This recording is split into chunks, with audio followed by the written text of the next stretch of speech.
అన్ని డిపార్ట్మెంట్లో కూడా ఆంధ్ర వాళ్ళనే పెట్టించి నడిపించుకున్నారు. వాళ్ళతోనే లావాదేవీలు జరిగినాయి. మీకు ఇయ్యలో 3 లక్షల కోట్లు దోశారు తెలంగాణ సంపదను. అవన్నిటిని మర్చిపోయి ఇష్టం వచ్చినట్టు మాట్లాడకు కేటీఆర్.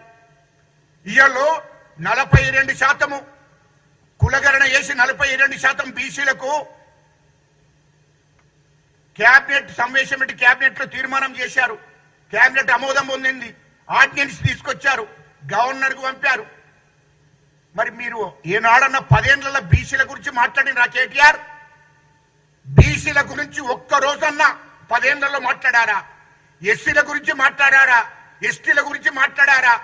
ఎస్టీలకు 12% రిజర్వేషన్ తీసుకొస్తారని మోసం చేసింది వాస్తవం కాదా? ఇవన్నీ మోసాలు చేశారు. మోసాలు మీరు చేసి కాంగ్రెస్ పార్టీని, కాంగ్రెస్ ప్రభుత్వాన్ని, మా ముఖ్యమంత్రి రేవంత్ రెడ్డి గారిని మాట్లాడే హక్కు మీకు ఎక్కడిది? ఇంకేమంటుండు కేటీఆర్? ఏదో మేడిగడ్డకు రండి, అక్కడ చర్చ పెట్టుకుందాం. నువ్వేమన్నా ఎమ్మెల్యేవా లేకుంటే ఏమన్నా మున్సిపల్లో పనిచేస్తావా? నువ్వు నాకు అర్థం కాలే. అసలు నువ్వు ఎమ్మెల్యేవా? ఎమ్మెల్యే అయితే నీకు మా ముఖ్యమంత్రి గురించి మాట్లాడే అర్హత కేటీఆర్ నీకు లేదు. ఖబర్దార్ చెప్తున్నా. నీకు మా ముఖ్యమంత్రి గురించి మాట్లాడే అర్హత నీకు లేదు. నీకు అంత నీకు అది ఉంటే, అంత నీకు షోక్ ఉంటే, అంత నీకు చర్చ జరగాలనుకుంటే, రెండో విషయం నీకు చెప్పేది ఏంటంటే, మేడిగడ్డ మీద చర్చ పెడదామంటున్నావు కదా. ఒక పని చేయి, మేడిగడ్డ బ్యారేజ్ మీద చర్చ పెడదామంటున్నావు కాళేశ్వరం దగ్గర. చర్చ పెడితే మా ఎమ్మెల్యేలు వస్తారు, నీకు మా మంత్రులు కూడా రారు. నీ స్థాయి కూడా అది కాదు. 3rd క్లాస్ తోనివి నువ్వు. నీ స్థాయిని గుర్తు చేసుకో. అమెరికాలో నువ్వు నౌకరీ చేసి వచ్చావు. నువ్వు 3rd క్లాస్ తోనివి. నీ గురించి 2014 ముందు నీ చరిత్ర అయింది. 2014 తర్వాత రాష్ట్రాన్ని దోషిన సంపద నీ దగ్గర ఉన్నది తప్ప నువ్వేమైనా పెద్ద రాజుల కొడుకు అనుకుంటున్నావా? పెద్ద తోపు కానీ అనుకుంటున్నావా? ఏం అర్థం కాలే. ముఖ్యమంత్రి గారిని రా కాళేశ్వరం అంటే ఏంటిదే నాకు అర్థం కాలే. ఆయన ముఖ్యమంత్రియా? రాష్ట్ర ముఖ్యమంత్రి వేదిక ఎక్కడ ఉంటుంది? అసెంబ్లీకి వచ్చి అసెంబ్లీలో మాట్లాడదామని చెప్పాలి. అవగాహన లేనటువంటి వాడివి, 3rd క్లాస్ వాడివి, తెలివి లేకుండా మాట్లాడతావు. ఏందో నాకు అర్థం కాదు.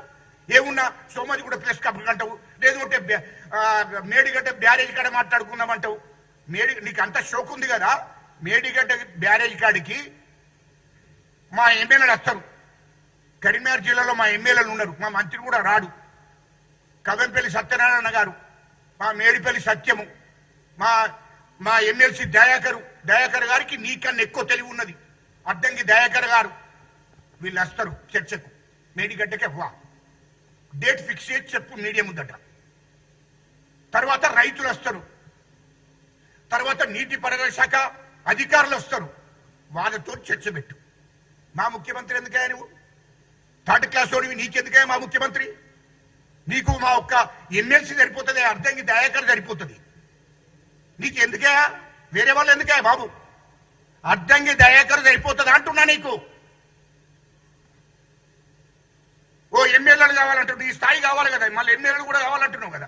మా డాక్టర్ కవంపల్లి సత్యనారాయణ గారు చదువుకున్నవాడు డాక్టరు. ఆ మేడిపల్లి సత్యము వీళ్ళు వస్తారు. ఎమ్మెల్సీ దయాకర్ గారు మీకు పూర్తిగా మీకు వివరిస్తాడా నీళ్ల గురించి, కాళేశ్వరంలో ఎంత దోపిడీ జరిగిందనే విషయంలో. గాళ్ళతో చర్చ పెట్టుకోవాలి కానీ మా ముఖ్యమంత్రి గారిని మా ముఖ్యమంత్రి గారు రావాలంటే ఓ కేటీఆర్ నీ అయ్యా కేసీఆర్ ను అసెంబ్లీకి రమ్మను. దమ్ముంటే అసెంబ్లీకి రమ్మను. అసెంబ్లీలో మా ముఖ్యమంత్రి గారు ఉంటాడు. మా ముఖ్యమంత్రి గారు అసెంబ్లీలో ఉంటాడు. అక్కడ చర్చ పెట్టుమను. ఎందుకు వస్తలేరే? ఎందుకయ్యా మీకు భయం? మీకు భయం ఎందుకు అంటున్నా అంటే, ఇప్పుడు విచారణ జరుగుతుంది. కాళేశ్వరం ప్రాజెక్టు మీద విచారణ జరుగుతుంది. మిషన్ భగరత్ మీద విచారణ జరుగుతుంది. మిషన్ కాకతీయ మీద కూడా విచారణ జరుగుతుంది. మీ కార్ రేసింగ్ లో దాని మీద విచారణ జరుగుతుంది. ఫోన్ ట్యాపింగ్ మీద విచారణ జరుగుతుంది. ఇవన్నిటి మీద విచారణ జరుగుతుంది. నేను TR జైలుకు మమ్మల్ని పంపుతారేమో భయంతో మాట్లాడుతున్నావు నువ్వు. కానీ ఖచ్చితంగా మీరు రాష్ట్రాన్ని ఏ విధంగా దోశారో అన్నిటి మీద కూడా విచారణ జరుగుతున్నాయి. అది గుర్తు పెట్టుకోండి. హైదరాబాద్ చుట్టూ 30,000 ఎకరాల భూమిని మీరు ఎక్కడెక్కడ మీ బినామీ పేర్ల మీద చేసి అన్నిటి మీద కూడా విచారణ జరుగుతుంది.